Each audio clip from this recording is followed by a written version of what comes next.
So let's jump into things. And Judah, why don't you introduce yourself and just talk about what you do at WRC? My name is Judah Bryan. I'm a sales manager at Whitaker Roofing Company. I've been there for about 4.5 years, four full calendar years, and then I think about an additional 6 months. Nice. What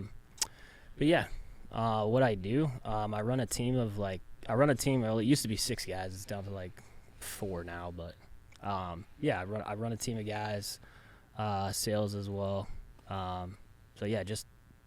Sales development for guys underneath me, and then personal sales for myself. Nice. So your position is sales manager, is that correct? Yeah. Mm-hmm. Okay. Yeah, just recently changed. It used to be called team lead, but as we're expanding and growing the company, we're kind of moving people up into higher positions. So I was one of those people. Nice. Yeah. Nice. And tell us a little bit about WRC, because I think last time you were saying that you guys are starting to roll up other companies. Is that right? Yeah. So Brent Whitaker, he started the company I think 9 years ago, I believe. I think this is the 9th year of business, 9 or 10. But yeah, he's been absorbing a lot of smaller roofing companies across the state of Georgia recently, just to kind of expand our operations. Yeah. So we just opened an office in Bremen. We opened an office in Alpharetta last year. There is an office that he just absorbed in Alabama, I believe. And then, of course, we're doing a lot of work down in Augusta as well. So Yeah, that's good with all the stuff going down there. Mm-hmm. I just noticed your headphones. You're gonna want to have those on, like both of them on. Yeah, both of them on, because you Do can I hear. have to? Yeah, because otherwise you want to be able to monitor your own voice, and so that way But you I feel know. like I can't monitor. I feel like I can't monitor my own voice if I can't hear my own voice. Right. Through the headphones, like there's a delay, which trips me out. You can hear a delay. Really? I mean, I can like a little bit, but Yeah. yeah. Yeah. Well, so if you don't have the headphones in, then you're gonna drift away from the mic because you can hear your voice normally. Okay. But this forces you to like stay, because then you can, if your voice starts like coming out, you know that if you're really more comfortable that way, you can do it. But it might mess up the audio. We'll check it out. Let's lock it in. We don't want to mess the audio up. Okay. All right. Sounds good. Just making sure. Cool. All right. Cool. So that's super exciting what you guys are doing over there.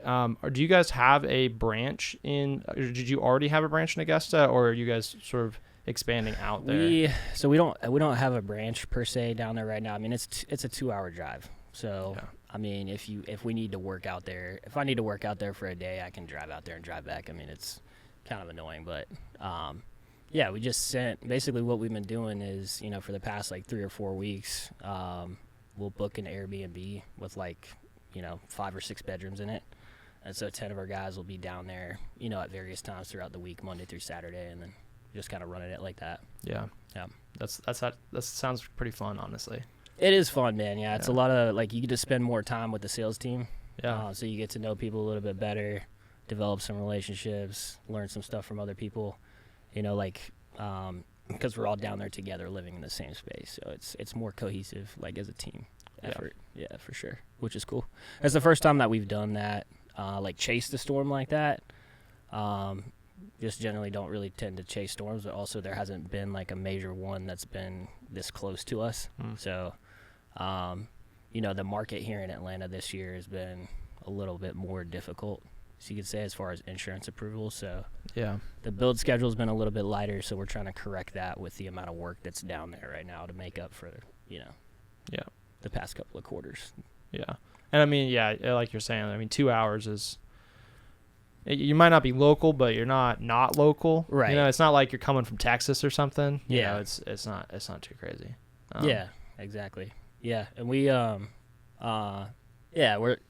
not local, but we're based in Atlanta, telling people that we have 5 offices across the state of Georgia, Platinum Preferred Contractors with Owens Corning, Diamond Select with Atlas. So we're better equipped to serve the people down there than actual storm chasers or out-of-state contractors that aren't licensed, insured, all that kind of stuff. So we just build a lot of, what we've been trying to do down there is just build a lot of value, because To be honest, like the level that we're at, there's not a lot of contractors that are in Augusta that are at the level that we're at because we've been in business for 10 years. We have the Platinum Preferred certification with Owens Corning, the Diamond with Atlas. So, a lot of things that we can offer that some of those contractors can't. Yeah, that makes sense. The I mean, my biggest thing with storm chasing is always, who's gonna support the warranty? Like, if something goes bad, is that company going to be able to actually come through and fix things? And you guys obviously can. Like, you obviously you can drive the 2 hours out. If there's an issue, you can drive out from Atlanta and fix it. Yeah, exactly. Yeah, and we don't really like to go back. The Brent, like he doesn't. We don't really have to send people back, on warranty calls because we have 2 crews that work specifically for us and have worked for us for the last 6 years. So that's another selling point that we have as a company, where we can tell our clients like, hey, we don't subcontract the work. Like the guys that are going to build your roof, they've been doing it consistently for us for the last 6 years.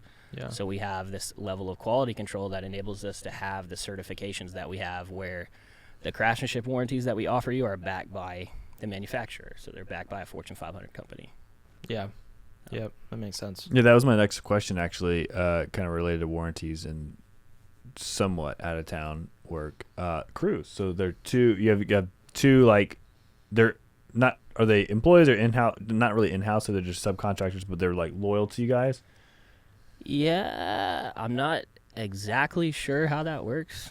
Like, I've never asked about the behind the scenes, but they specifically just work for us. Like, we keep them busy, so they build.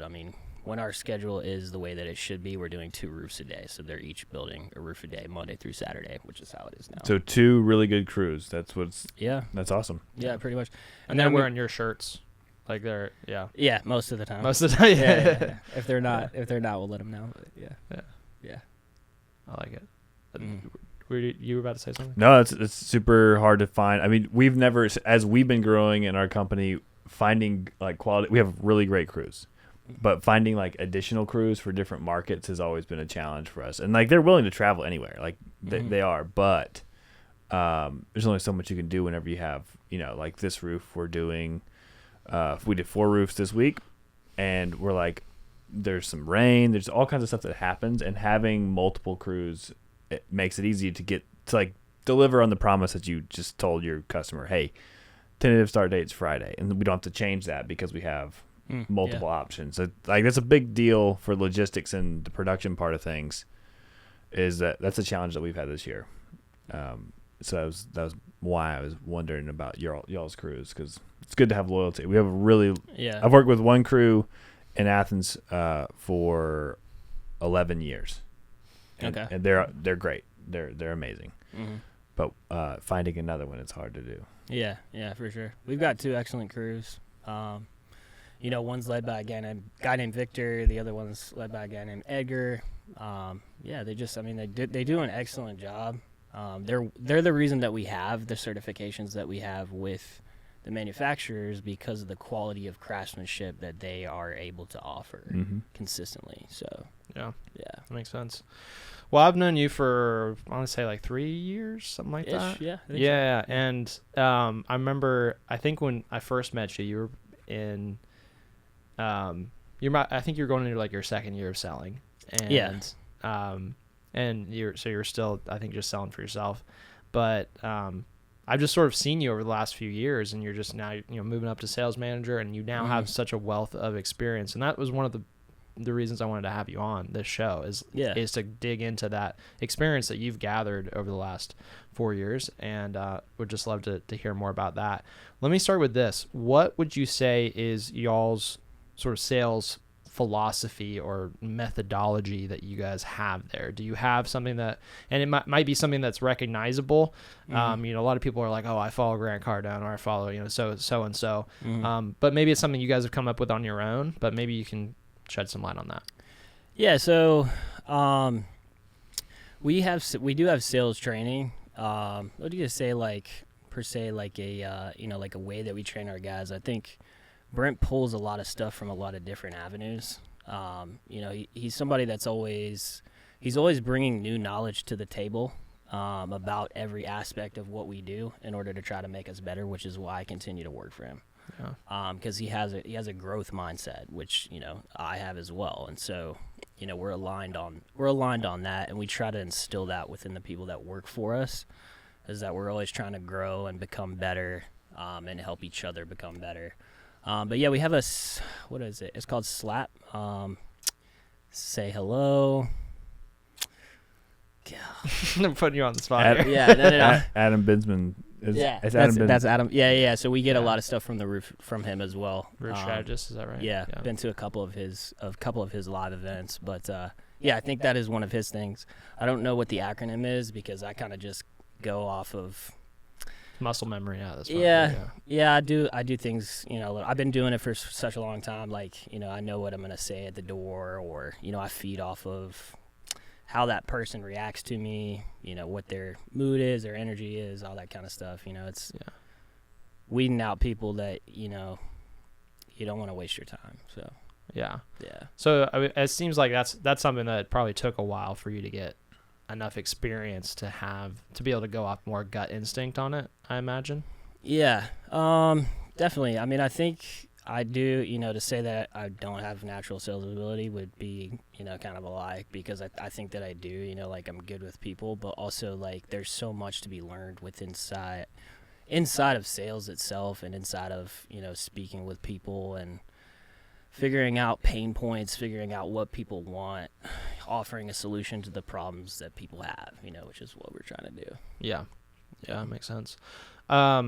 Where this came up the other day on our we have a show called Roofer to Roofer that I do with Scott T-Bay with a Small Town Roofer, but one of the questions that came up, and I'll push this to you, was how important is educating the customer in the sales process? Do you think that you need to educate the customer on the roofing process in order to close them, or do you feel like that's unnecessary? Or honestly, that really depends on the client. So there's a lot. 90% of what we do is through insurance claims. So the out-of-pocket cost for the customer to actually have the work done really just comes down to their deductible or any upgrades that they want to do to the roof. So if they want to put a better class shingle on there. So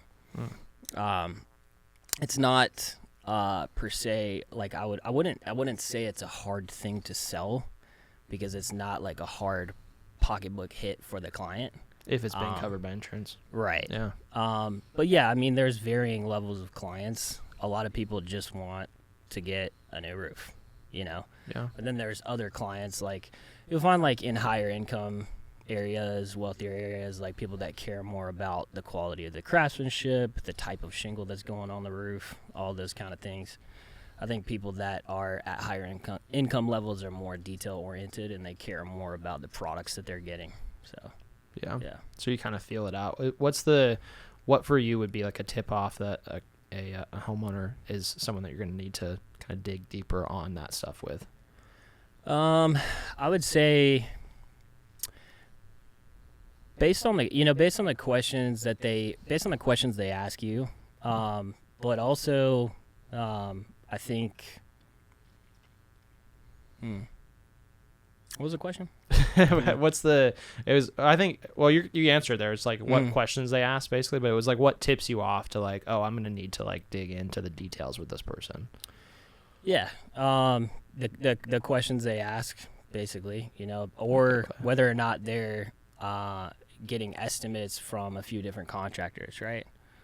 So that's something that I actually really enjoy, is going head to head with a couple of other contractors, just because like what our company has to offer, 9 times out of 10, we're going to beat out every other contractor based on the certifications we have. We have very competitive pricing, all that kind of stuff. And so really just like being able to sit down with somebody that you can tell actually cares, and then just being able to build the value, across the board, all the way from, the products we offer, the manufacturers we work with, the communication that I offer as a sales representative. The company's, been in business for 10 years. So there's just so many things that make what I do easy because of how the company's set up and built and run. Right. Yeah, that makes sense. So transitioning here, so you're now in this sales manager role. Mm-hmm. Is part of your responsibilities finding new sales reps? Are you responsible for recruitment? Not like directly, but like we are always looking for people because there's a high turnover rate. Yeah. So, there have been, over the years, there's been a few guys that I've brought in and interviewed.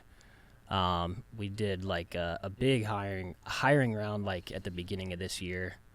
But yeah, it's not something I'm directly responsible for, but I do always keep my eyes open for people I think would be good at it, Yeah. So is it more, my next question was just like, is there any kind of tips, tricks, strategies that you would recommend when it comes to maybe a company that's looking for a new sales rep? Or is it really just like, hey, they kind of come to me? Yeah. I think that to do what we do and be successful at it, you have to be self-motivated. You also have to have a level of self-discipline and drive, because a bulk of what we do is just going out and facing rejection constantly, Yeah. So you have to be able to handle rejection constantly and then just keep moving forward, Yeah. Yeah, the key, so like the ability to handle rejection. Would you say you're saying that's the number one thing that you got to look for in a person? I think self-discipline is the number one thing that you would look for in somebody that's going to be successful inside of a sales career.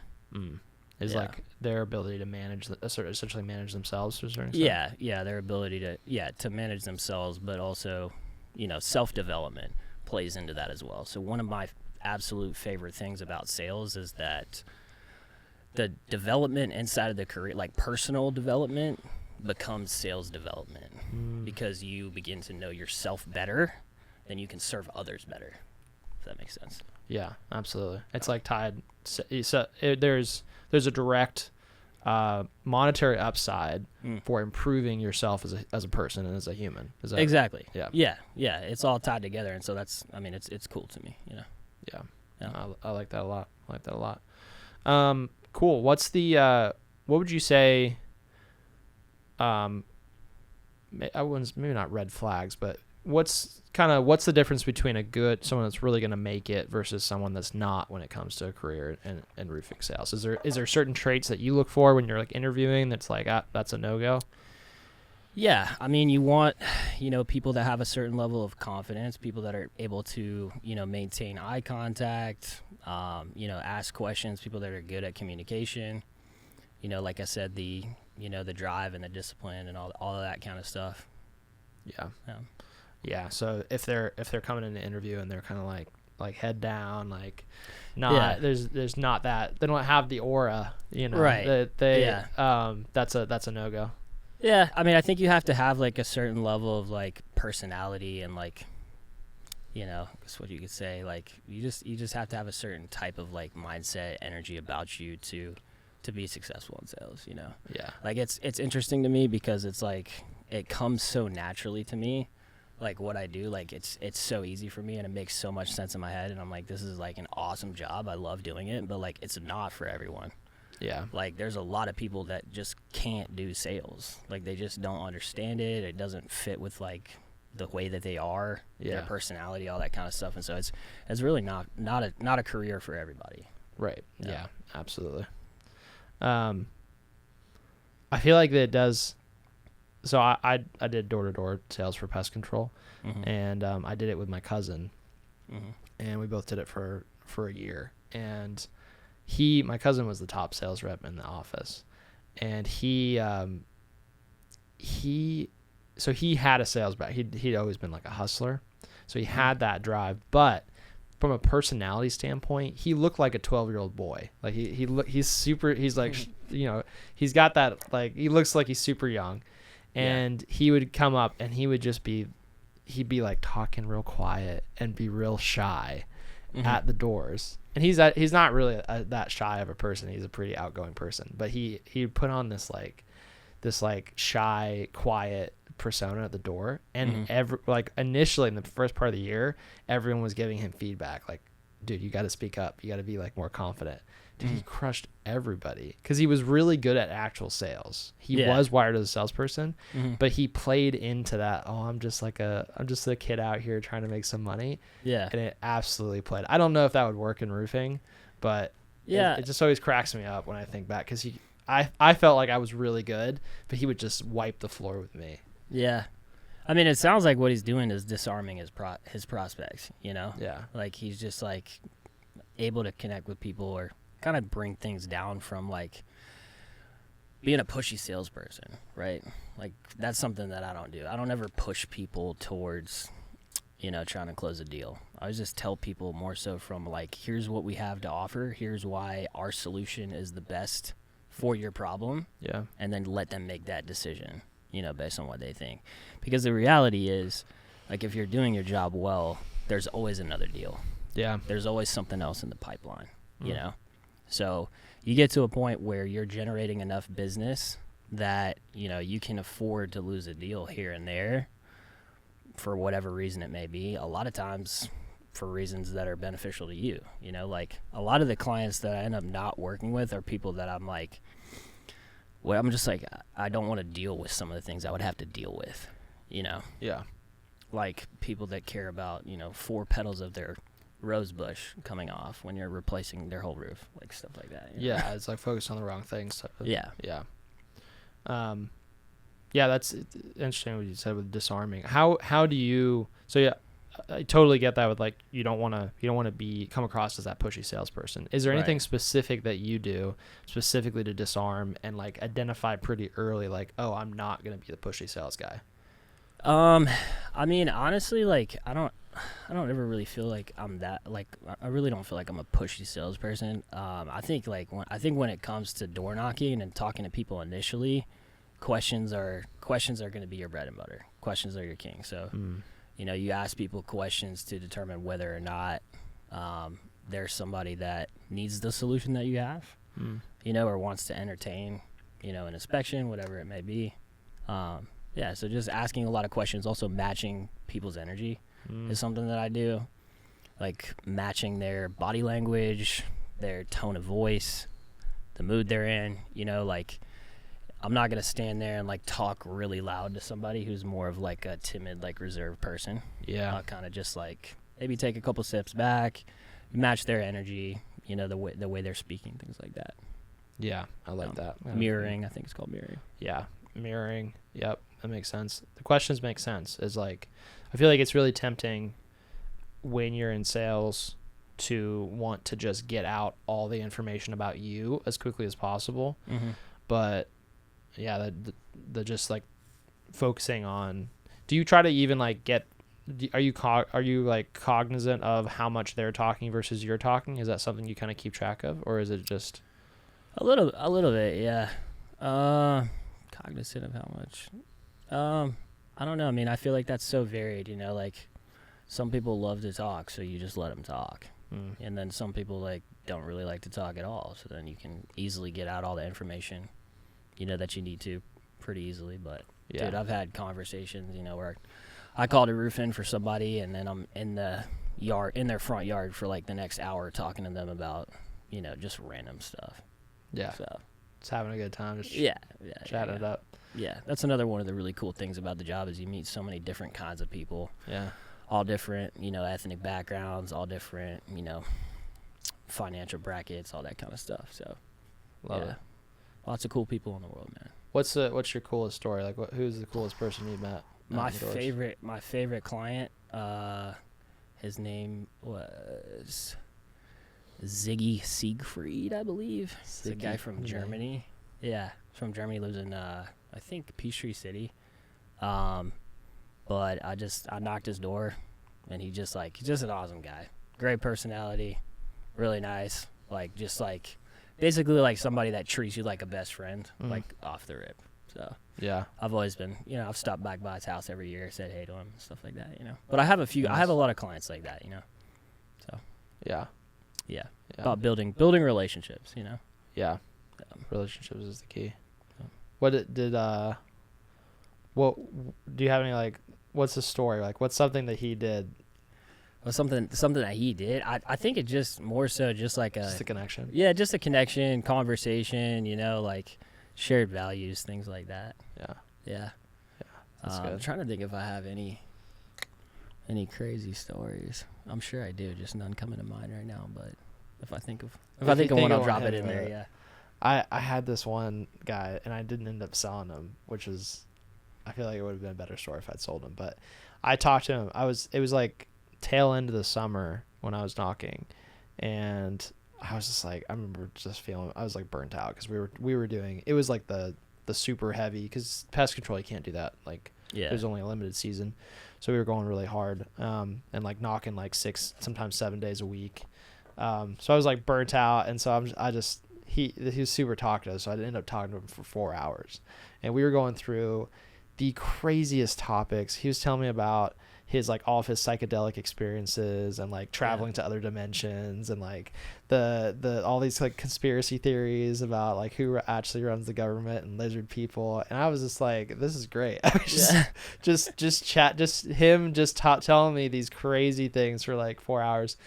That was the wildest afternoon I think I've just maybe had, period. But yeah, you learn cool stuff from people, man. I had a client out in Marietta that used to work in cybersecurity, and was telling me all about how the iCloud keychain is like one of the most secure like encryption based software systems like in the world. So just cool stuff you learn from people. Yeah, that was a good thing to know. Good to know, right? Because most of us use an iPhone. Yeah. The keychain gets used quite heavily. Yeah, well, I think I was specifically asking him about the password keychain, because you know how you can have it auto-save passwords on the device. So I asked him, I was like, you know, how secure is this? Because I have like 6 or 7 of my passwords in the keychain. He was like, it's one of the most secure systems on the planet. Yeah. Basically. Someone has to be hyper motivated. Yeah. For sure. Yeah. Yeah. Well, I mean, I think Apple pays people to try and hack their systems. Stress test. Yeah. Bounties and stuff. Yeah, it makes sense. I have, let me see, there were some other things I really wanted to ask you, so I had some questions here. So what in your opinion, I don't know how you guys do compensation, but what is the best compensation model do you think for salespeople in the roofing space? Personally, I think the compensation model that our company has is the best that I've seen from any company that I've ever like gone and actually looked at. Yeah.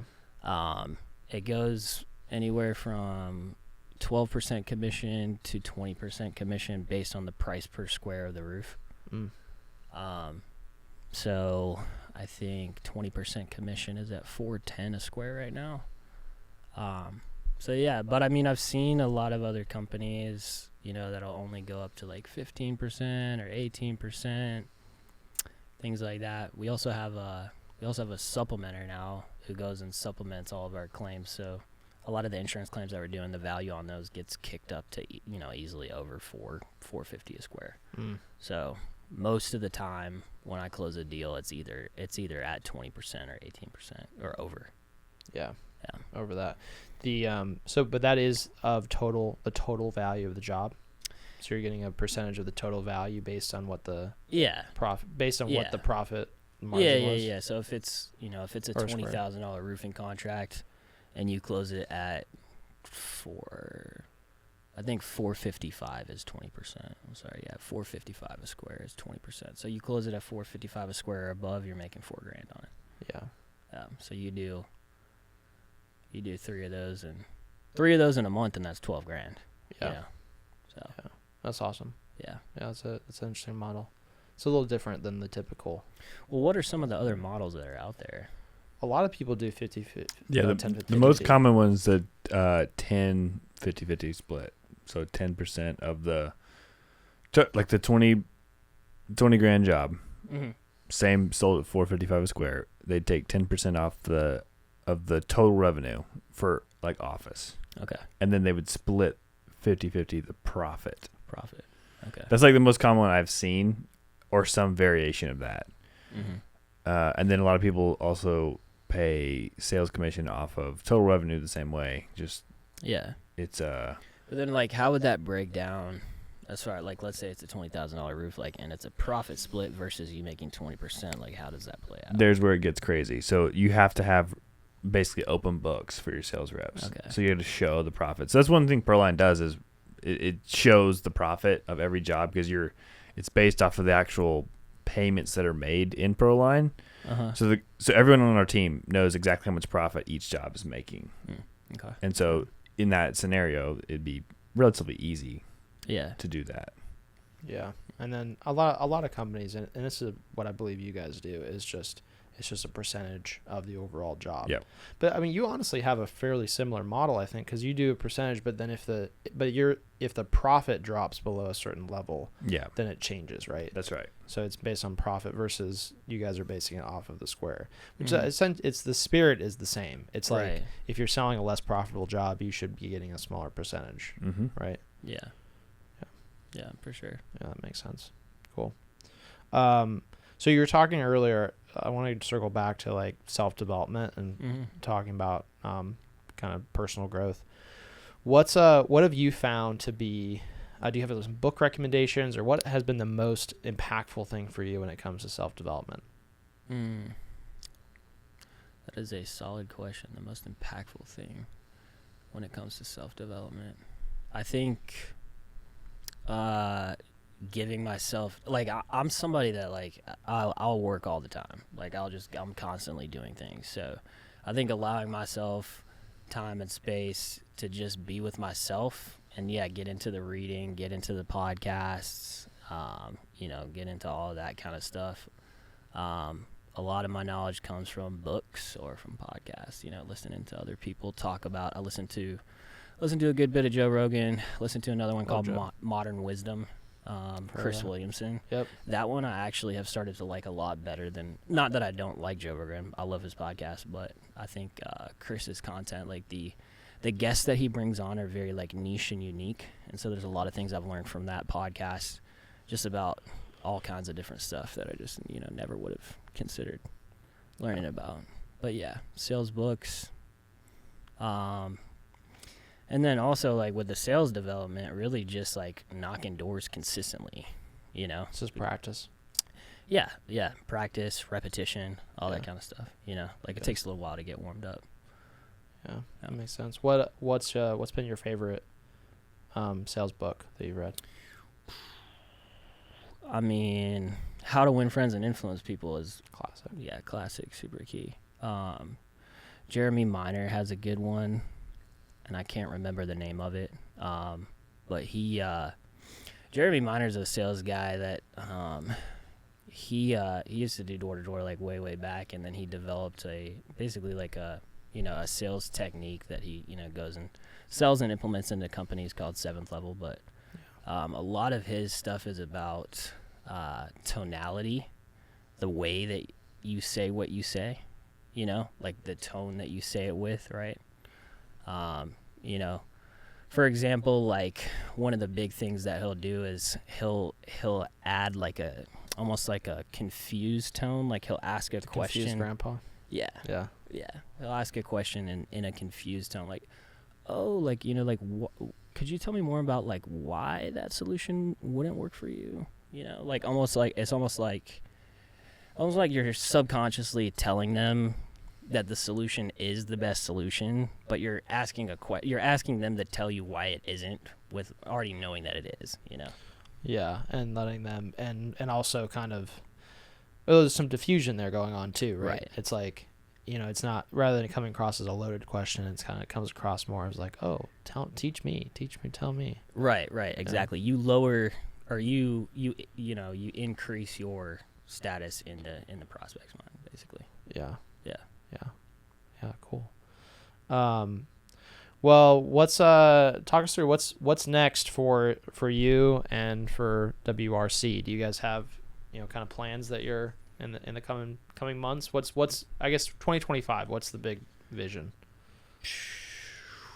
I mean, 25. Well, I guess we'll see. We'll see how Augusta goes. We've been doing a crazy amount of business down there, so it's been a really excellent opportunity. So yeah, we'll see where that goes, but I'm not going anywhere, man. I mean, I love what I do, Like I thought about like trying to go into different avenues of sales or go and look for different careers, and I think maybe I will at some point, or maybe I'll branch off and do my own thing, or open another branch for Brent in a different state or something like that. But right now things are moving and grooving. So yeah, yeah, like it. Mhm. It. What do you what's something you're looking forward to this month? what I'm looking forward to this month. It can be anything. It doesn't have to be like sales or roofing related. Sales or like, roofing. Just Yeah. out of everything going on. This is what just a month is fun it? question. Like November. Yeah, November. I'm trying to think. There's a couple of events that I'm going to. So I DJ, I do a little bit of, house music, like to mess around with that. I have a deck. So I love live music. So yeah, couple shows coming up here in the city towards the end of the month that I'm going to. Hell yeah. Should be pretty exciting. Yeah. Yeah, that's awesome. That's how long have you done that? So that's been a hobby of mine for I was probably say about 2 years. Nice. Got a good, actually, best friend of mine, Jeffrey Tanner, that we got into it around the same time, bought decks around the same time. So he was just up in Montauk over the summer. He's back now, so I'm getting back into it a little bit more. With him, just DJing, messing around, learning stuff. So Yeah. Love it. Yeah. Love it. Well, good stuff, man. Well, John, anything to add before we wrap up? No, it's good to get to know you. Yeah. Hear your story. Yeah, sales is awesome. Oh, story. We never got Story. we didn't cover how you got into roofing. Yeah. So I got into roofing during COVID, actually. So in 2018, I moved to Hawaii with my sister. Never had been to Hawaii before. Me and my sister, we wanted to live in the same city for a year because we had she's my best friend. We have a really strong relationship. But when we were kind of kicking that whole thing off, really getting to know each other, we're like, let's go live in the same city for a year. So we moved to Hawaii together, lived there. I lived on Oahu for, I think, 9 or 10 months. Spent some time in Maui, 4 or 5 months there, Kauai. Did a job in Kodiak, Alaska for a contractor. So, but, all that to say, I was living in Hawaii when COVID hit, and I was working for a general contractor, not doing any kind of roofing stuff. I was doing siding, soffit, fascia, framing, all different kinds of stuff inside of construction. But COVID hit, and I was living on Kauai.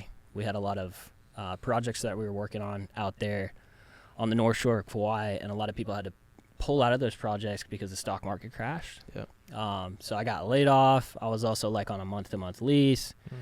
Just kind of had been bumming it for the last 2 years, just chilling, surfing, working, all that kind of stuff. Love it. But yeah, basically got laid off. Didn't really have a lot of money, so I had to move back to Atlanta. Actually moved into my mom's basement at 26. It was a super, super low point in my life. I was flat broke. I had an old beater, Lexus sedan that I actually started selling roofs out of. So I got plugged into the company basically through a friend of mine, Nevada, who I had met at a music festival in Las Vegas when I was living in Hawaii. We kind of connected because he lived in Atlanta, and I was like, I used to live in Atlanta, live in Hawaii now, but I reconnected with him when I moved back to Atlanta, and he was working for Whitaker at the time. Yeah. So that's how I got the job. Because I was framing decks. Yeah. I was framing decks for 10 to 12 hours a day, 6 days a week, getting paid $20 an hour. It was the worst thing ever. Yeah. Yeah. That was rough. It's barely just trying to keep my head afloat, but also working 60 hours a week. It's this is not it. Yeah, brutal. Doing framing, it's not that's super easy. It's either. backbreaking work, man. Yeah. Yeah. I've had to do a lot of stretching and mobility stuff to fix that. Yeah. But yeah, no, got into the company, interviewed with them. They brought me on. When I came on to the company, we didn't have a sales training process. So we have a lot of material and literature, things that we teach our guys to equip them to, sell our product and do their job well. But when I joined the company, we didn't really have any of that. So, I went out with a couple of the guys that were in the company, and they just kind of showed me a little bit of the process, how to do inspections, You know, I knocked doors with them for a week or so.